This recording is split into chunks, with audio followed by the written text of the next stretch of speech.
pamjet lirë që personat që u kapën me këto lëndë janë pyroteknike. Pra këta janë për të bërë. Por çfarë unë mendoj do të ishte që përplasjet midis palëve shkojnë përdorimi dhunës sipas opozitës nga policia e shtetit, dhe policia e shtetit thotë përdorimi i mjeteve piroteknike duke dëmtuar objekte të rëndësisë veçantë, siç është kryeministria apo objekte tjera të pronës publike. Dhe palët duhet të kishin, secili ndjek rrugën ligjore, do kemi një betejë ligjore midis palëve, por në vijën e parë të kësaj kanë qenë deputetë të Parlamentit shqiptar. Dhe ato mund të kenë dhe nisma parlamentare, nëse ato mendojnë, por në asnjë rast nuk kam parë që të ketë një lëvizje nga avokati i popullit për të parë situata. Për shkak nëse themi që ka pretendime që policia ka përdorur sprajin, përdoren për erin, atëherë mund të kërkohet një audit për të parë. Por praktika është kjo, që në moment që punojësit dalin, përgatiten, ka një plan masash, përgatiten forcat, pozicionohen forcat, marrin mjetet e tyre, qoftë mbrojtëse, qoftë dhe të përdorimit vetjak, siç është spraji e tjerë, dhe këto merren në mënyrë nuk merren në mënyrë individuale, shkon secili e merr dhe e mban në banesë. Jo, ato merren. Ky është rasti për shembull i molotove të kapur apo të sekuestruar, po themi, nga ana e policisë për protestuesit që kanë qenë ditë në protestë. Duhet që është e njëjta formë.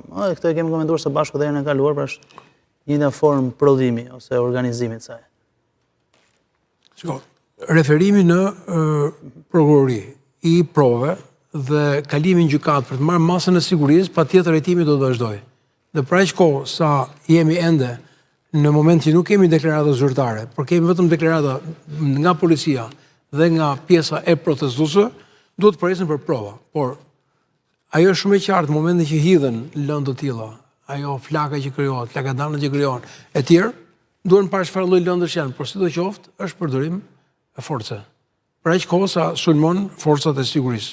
Dhe është krejt normale që forcat e sigurisë duhet të reagojnë, sigurisht reagimi duhet të jetë proporcional, duke mos tejkaluar, nëse ka raste siç e përmendi dhe prokurori ndaj një ish deputeti që ka përdorim apo jo të dhunës, i cili ka bërë dhe kallëzim dhe do të ndiqet për ta parë nëse ka dëmtime fizike, pamje filmike etj.